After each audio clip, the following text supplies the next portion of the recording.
mundial. Se puede salir, pero tendría que romper el convenio. Entonces, ¿qué es lo que pasa? ¿Por qué mantiene el convenio? Porque uno de los objetivos, como ya le dije, es mantener la dolarización. Y para mantener la dolarización hay que mantener una estabilidad y mantener la rentabilidad que tiene el sistema financiero del país. Y para eso se han tomado dos medidas. Una, primero se comprometieron con el BID, adquirieron un préstamo de $500 millones para el Banco Central para que le diera a los bancos para que sanearan cartera. No para que dieran más crédito, sino que para que sanearan cartera.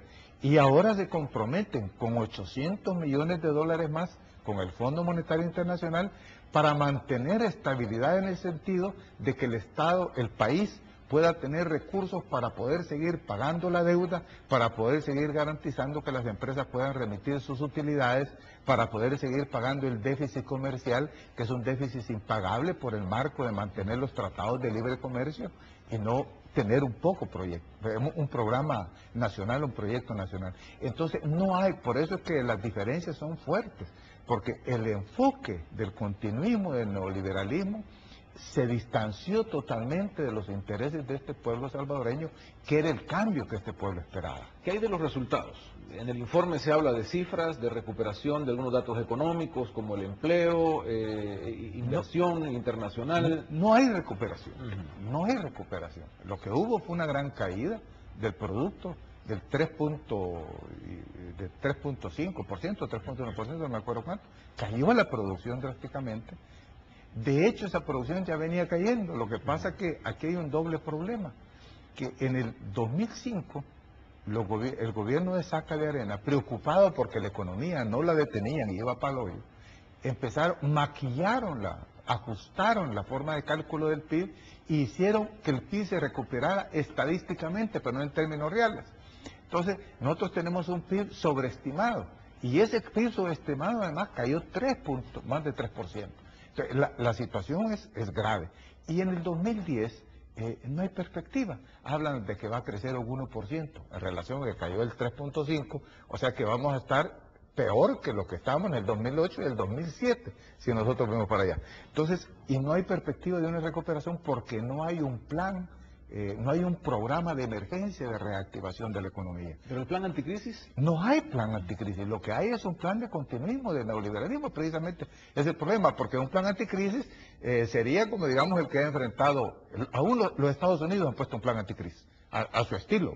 Lo primero que hicieron fue defender a los bancos, pero después le devolvieron impuestos a la gente, le están dando crédito a la microempresa, han canalizado, aunque no ha sido la mayor inversión, la canalización hacia los hogares, ha habido canalización de recursos hacia los hogares, pero aquí no ha habido reactivación de demanda.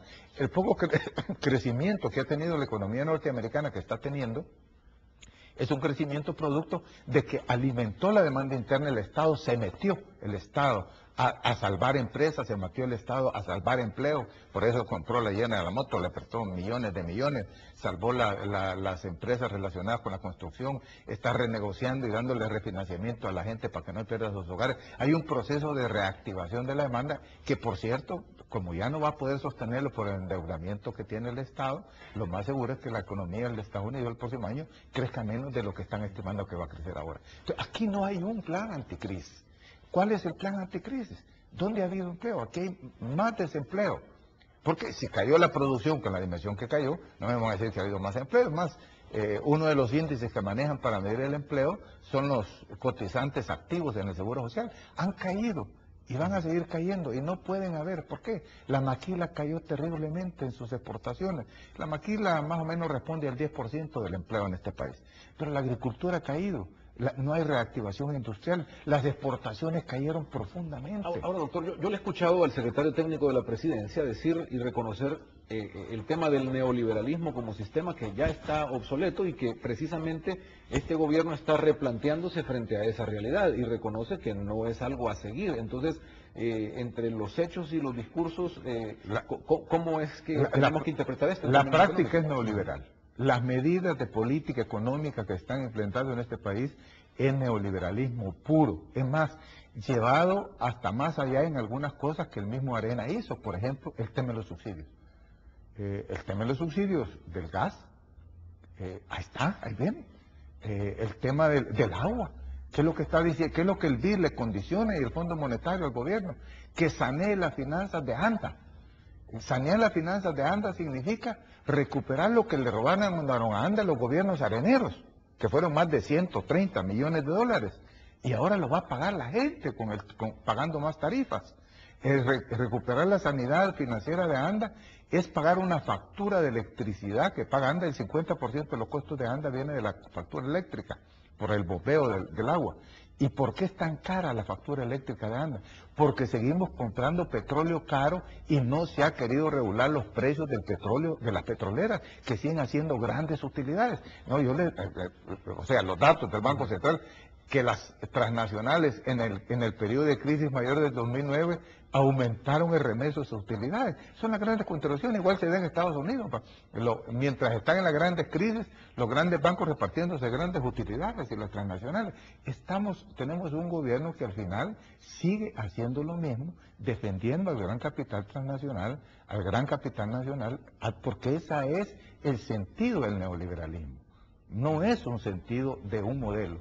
Entonces, mucho dirá el señor Segovia, el doctor Segovia, perdón, de que ataque el neoliberalismo, pero todas sus medidas de política económica, el compromiso que han firmado con el Fondo Monetario Internacional, implica claramente un continuismo del neoliberalismo. Y las medidas son las que le digo.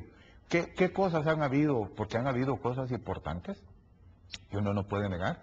Por ejemplo, esta política que salió del Ministerio de Educación, de los uniformes, de los útiles, que vino a resolver un problema que los hogares, en enero, todos los eneros los hogares sufren, porque viene el día de la matrícula, viene el uniforme, vienen los útiles, y la gente está pobre. Entonces, se resolvió ese problema, y ojalá se mantenga. Pero, ¿qué otra cosa de fondo ha habido? Pero no sigue siendo eso algo de populismo en medio de la situación, No doctor, es populismo, o gasto que al final no sabemos si va a impactar en el resultado que esperamos, que es mejor educación. O sea, lo que pasa es que son medidas que no reflejan un cambio de modelo, porque eso no es responsabilidad del Ministerio de Educación, es responsabilidad del gabinete económico, si cambia o no cambia el modelo, y el modelo no ha cambiado, el modelo es el mismo. Entonces son medidas, digamos, aspirinas para un cáncer, ¿verdad? Porque la pobreza en este país es mayor. Bueno, la misma CEPAL ha reconocido que más de 100,000 familias más han entrado en la pobreza en El Salvador, y se queda corta la CEPAL.